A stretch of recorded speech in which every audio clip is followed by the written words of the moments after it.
So you want to build a house. This is the podcast by Statera Homes. My name is Scott Daly. I'm here with my co-host, Jackie Kovaleski. Hello, what's going on?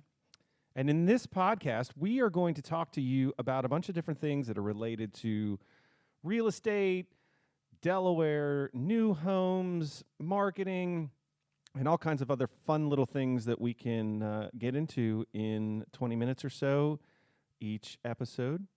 And so we're just going to launch right into it because we know that despite our celebrity status, you might not necessarily just want to hear from Scott and Jackie, but we have things to talk about today. Jackie, what is on the Audible menu? We are talking about green building today. Green building. Okay, so when you say green building, what is that? Is that like we like buildings that are the color green? Because it's not a popular sign. Yeah, right let's now. talk green. about buildings that are colored. Yeah, colored differently. when people pick green, we try to talk them out of it. No, we are talking about any kind of energy efficient efforts a builder may be taking to build your home or install in your home. Right. And we're not actually just going to list all the green building attributes a builder may perform or promise. We're actually going to talk about how they market the green building. So if what they do is normal or extra efforts. Right. So if you're walking to a builder and their model and they say, oh my gosh, we're the most energy efficient thing ever. Yeah, we're amazing. We're awesome. And then you want to say, maybe they are awesome. Like, we're not saying they're not. No, you should say awesome. How are you awesome? Right. Can you break down the awesome? Yeah, let's hear about the awesome. And we're going to talk about awesome. And we're going to talk about the awesome. And we're going to talk about some of the times when builders might say that it's awesome and it's pretty ordinary. Pretty ordinary. Everyone does it. Imagine that. Marketing that is a little overhyped. Hard to fathom. And we actually have an analogy for it. We do. So listen, most people don't necessarily know a ton about new construction and building and all that, but a lot of people know about coffee, right? So in order to follow the analogy, you have to understand coffee. And so I was in the supermarket. I brew my own coffee in the mornings with a very snobby home brewer, but I'm a cheapskate when it comes to coffee. So it's ironic that I have this brewer that's supposed to brew this amazing cup of coffee, and I put cheap coffee in it.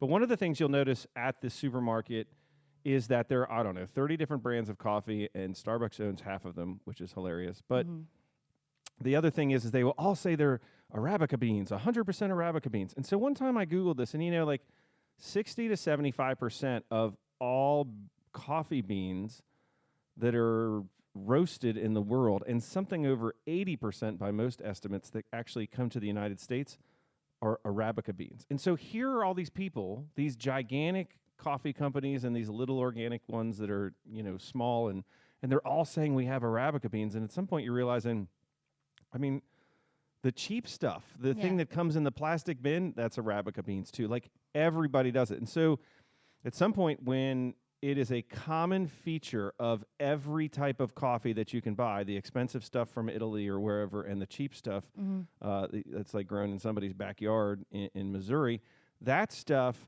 is all Arabica beans. And so it's a marketing tool because everyone slaps it on the little bag or the little tin. Well, they're tricking you into thinking it's a differentiator. That's exactly right. They're tricking you into thinking it is a differentiator. Right. Funny you should mention that.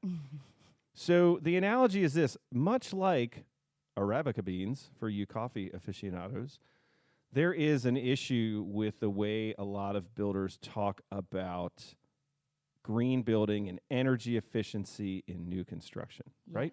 Yes, correct. And so we're going to break a few of those things down. Let's do it. Very quickly. Let's get into Sussex County Building Code. Right. So we're based in Sussex County, Delaware, and a lot of people are moving here because it's near the beach and it's great and the taxes are low and the cost of living is reasonable. And so most of the new homes that are built are actually not in the towns, meaning if you're you might have a Rehoboth Beach address, but you might not actually be in Rehoboth Beach proper. And so you can have a Rehoboth Beach address and you're in the county, and the county's in charge of your inspections. And here's the thing about the county actually has some pretty strict energy codes. And a lot of the things that many builders in Sussex County advertise that are features that they do in their homes are actually required by code. They are the Arabica beans of green building. But you wouldn't know that because you're a normal, regular person Right. looking for a house. So when they say Yeah. that their house is tested for air leakage, well, it has to be to get to pass code. When they say their house has tested the air ducts for the heating and air conditioning system are tested for certain leakages, they have to be tested in order to pass. When their energy, their insulation is inspected, it has to be inspected. When they say they have a conditioned crawl space, well, it has to have a conditioned crawl space. These are things that builders hype up in their marketing that everybody is doing. And the reason why everyone is doing it is because the code for Sussex County requires it. And they are the Arabica Beans. So if somebody walks in and goes, hey, we're going to independently test and have a third party verify that your ducts don't leak more than 6% or more than 3% or whatever they're saying. Well, guess what? Right. The builder that isn't saying that and is talking about something else, yeah, they're still doing that too, because you cannot pass all your inspections and final the house out without doing those tests. So everybody... Right. It's all good stuff. Everyone else is just doing it. Right. They're already doing it. Right. Now, the good news is it's that every new home that is built in Sussex County is going to be dramatically more energy efficient than one that is like 10 years old. It's a huge difference. But that's something we can talk about later if you want. okay. All right. So that's a big thing, is that the Arabica beans are a lot of the green building hype. Yeah. And one way, so you walk into a model or you start talking to a builder and you're, confronted with all these amazing things that the builder is doing. Well, how should you or what should you ask to try and get an apples to apples comparison on builders? Right, which is really, really difficult. So if you go through all the standard features of the builders and you're trying to compare, so who's offering the best value, and that's a very complicated question. We'll talk about that some other time. But if you're just looking on pure green building or energy efficient standards, there is something called a HERS rating. HERS stands for the Home Energy Rating System, and it is an acronym. And the HERS rating is basically a comparison of how energy efficient the house is going to be. And look, there's a lot of hype in builders that talk about their HERS ratings.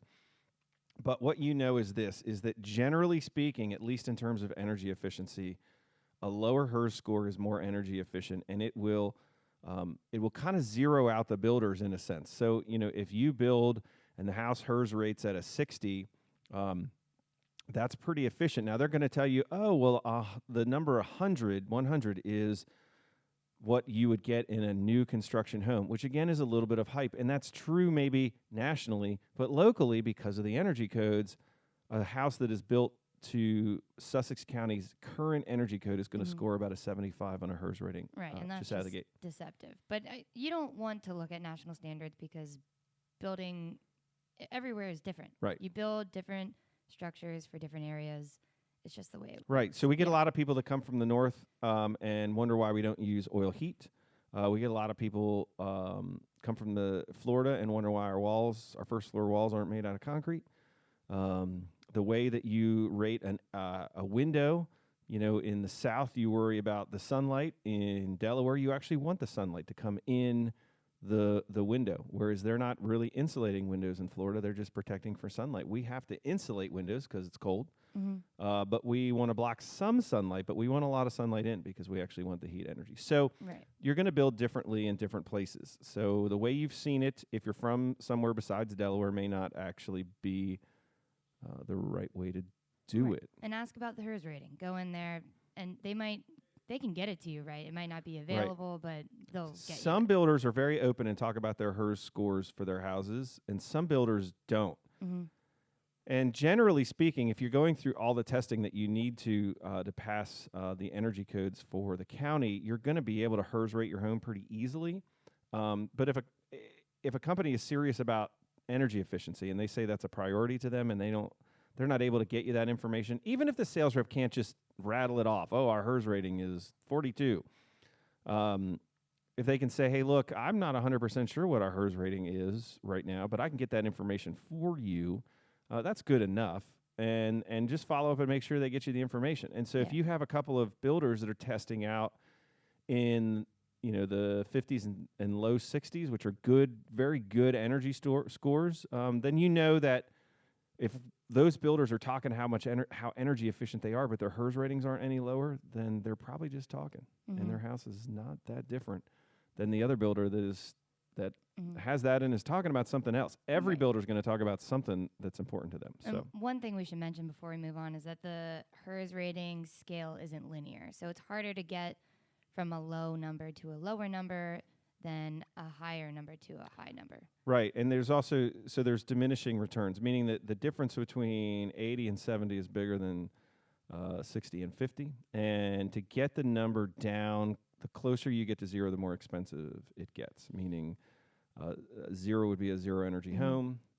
Very expensive, certainly possible to do, and you have wonderful energy efficiencies. But there is a certain cost benefit analysis that happens on new homes where people say, look, if I want my house to be at a 40 and I have to install all kinds of solar and geothermal and foam insulation, and it's going to add tens of thousands of dollars to the price of my house, is there an economic benefit to that? And there usually is not. So it's not a linear scale, and to drive that number down gets very, very expensive.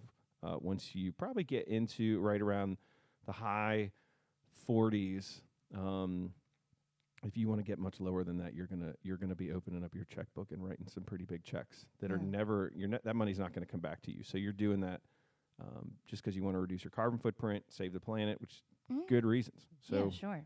But understand that the cost benefit just isn't there. Right, something to think about. Okay, so we got HERS ratings, apples to apples comparison, and we have a few things that we're going to list off to you that builders might market as something to do extra, but it might not be extra, starting with insulation. Yeah, so let's talk just a few things so you can kind of figure out if your builder is talking to you about real things or they're talking about hype. So let's talk about insulation. The builders always want to talk about their wall insulation.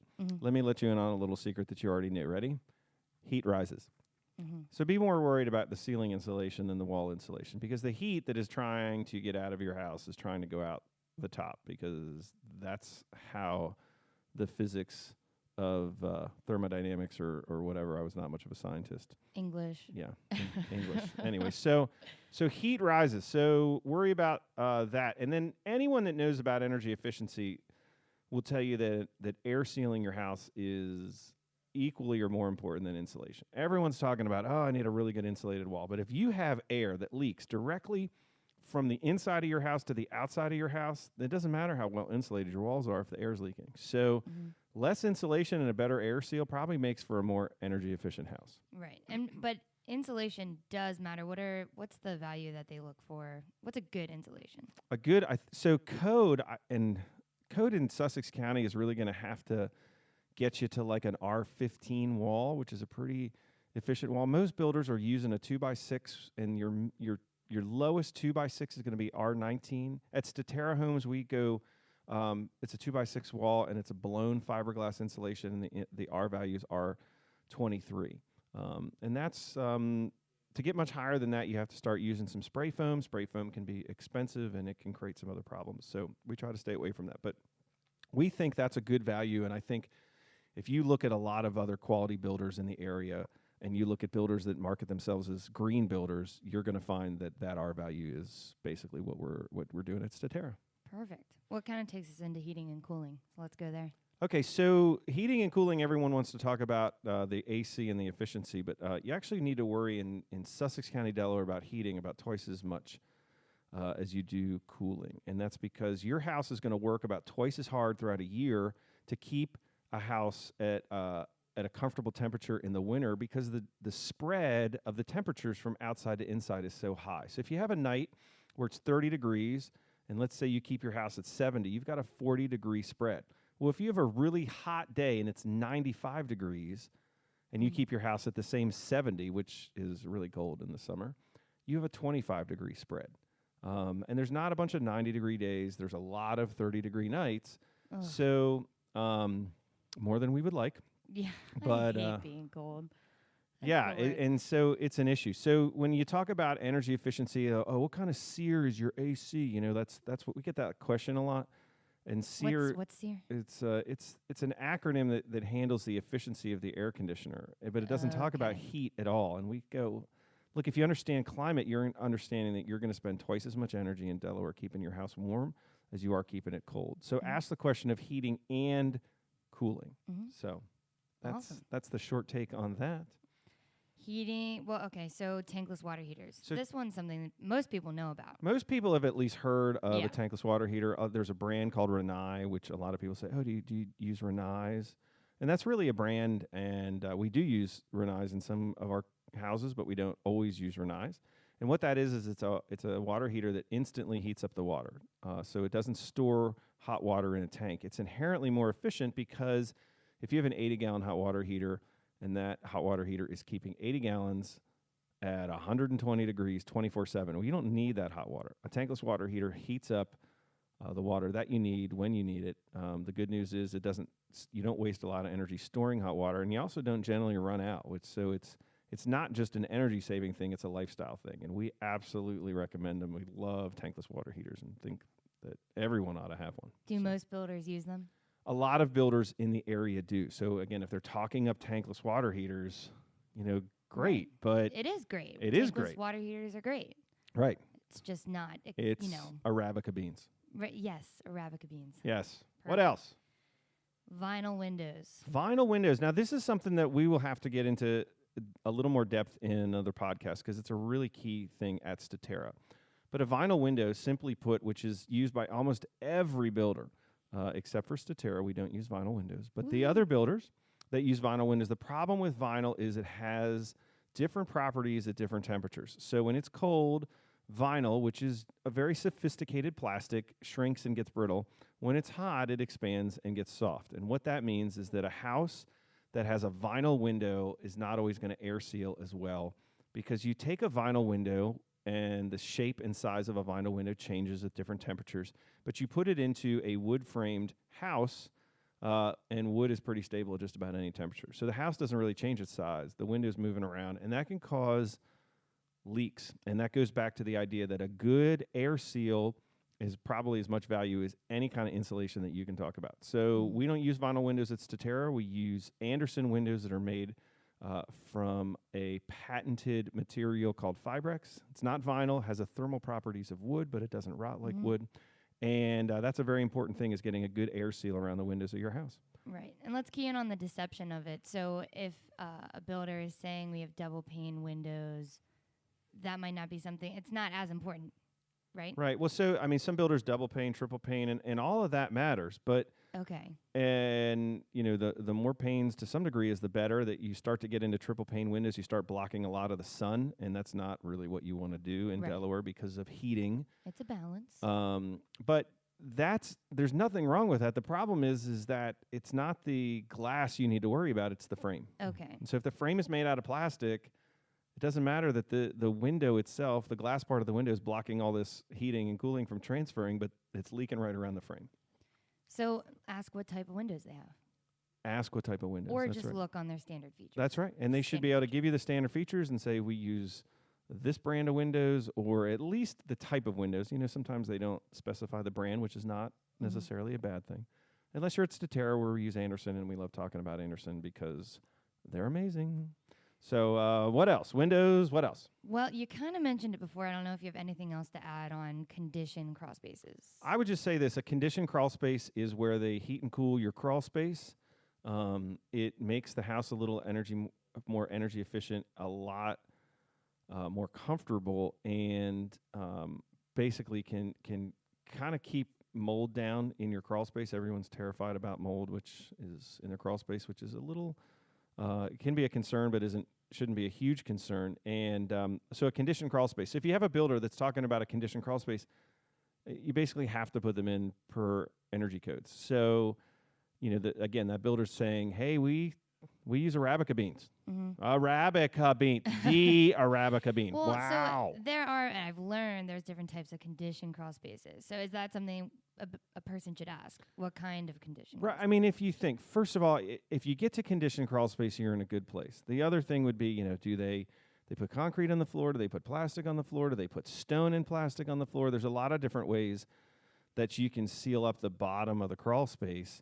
Concrete can be better, but there are other good ways of doing that. And generally speaking, what you have to remember is if you're really hyped about your crawl space, you got to ask why. Like, you're not going in there. You're not supposed to store stuff in your crawl Well, space. what if a lot of people do use it for storage? They're right. And they have to be really careful about that because, look, here's the reality of a crawl space. Nature finds a way. Yeah. Stuff can get in a crawl space. It is a surface of your house that is below the grade outside, and it's not supposed to have water in it, but there's always some natural situation that can come up and water can get in there, and then you've got your stuff in there. It's not easy to get in and out of a crawl space. If you need storage, talk to your builder and have them put it somewhere else in your house. If you think, I'm going to use this crawl space, don't. That's not what it's designed for, and then you're going to end up getting frustrated. I would have used it for storage. Right, and we have customers that are like, we want to use it for storage, and then it's frustrating because the way a conditioned crawl space works, it has supply air, so hot and cold air, depending on the season, pumps into the crawl space, but it doesn't have return air because you don't want the air in your crawl space getting in your HVAC system and being circulated around your house. That's nasty. So it's stale air. And if you go in there in the spring or the fall when your heating and air conditioning isn't running that much, it's really stale air. And let me tell you something, that's okay. It's your crawl space. When people walk in, it smells stale or musty in my crawl space. Yeah, because it's your crawl space. Does it smell musty in your house? No. Okay, so get out of your crawl space. All right, you're getting all hyped Move up. on. Okay, look, we can move on. Move on. We can move on. It's Arabica. Just it's Arabica. Okay. Next box. You find your oaky tones or coffee. There's it's got a oaky flavor. Like I never understood. That's in like wine too. That's because because you're not a wine. Okay, but either. no, that's not my question. My question is this: because you are a wine drinker, Jackie. How do you know what oak tastes like? Do you lick a tree? Do you gnaw on one? That's just like flavors of candy, kind of. Wrong. No, I eat candy. I don't eat oak trees.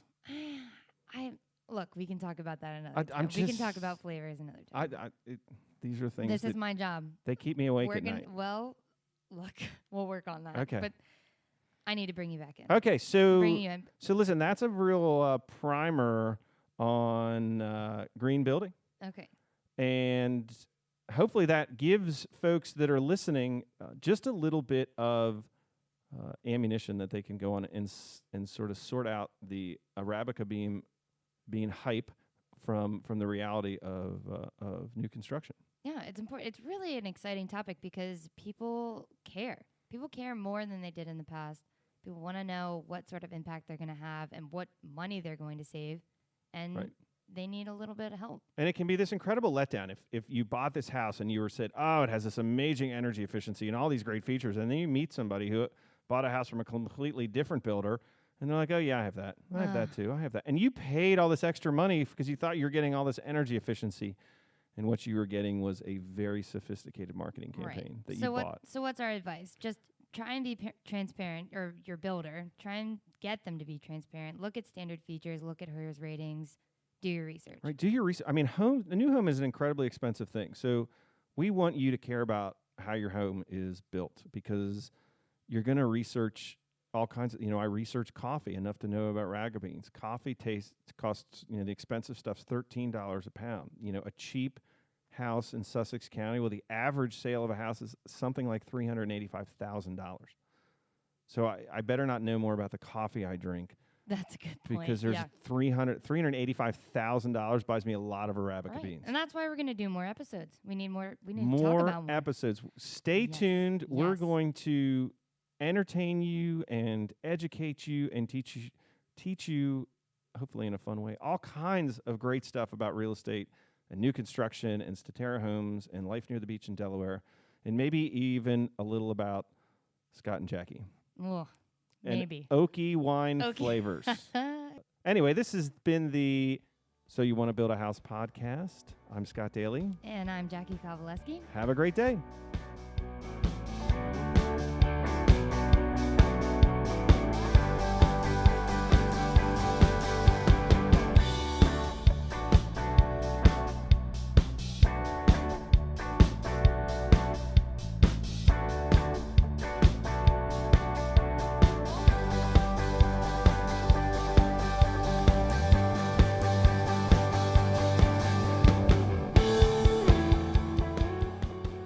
So You Want to Build a House is brought to you by Statera Homes. Statera Homes is a craft home builder in southern Delaware.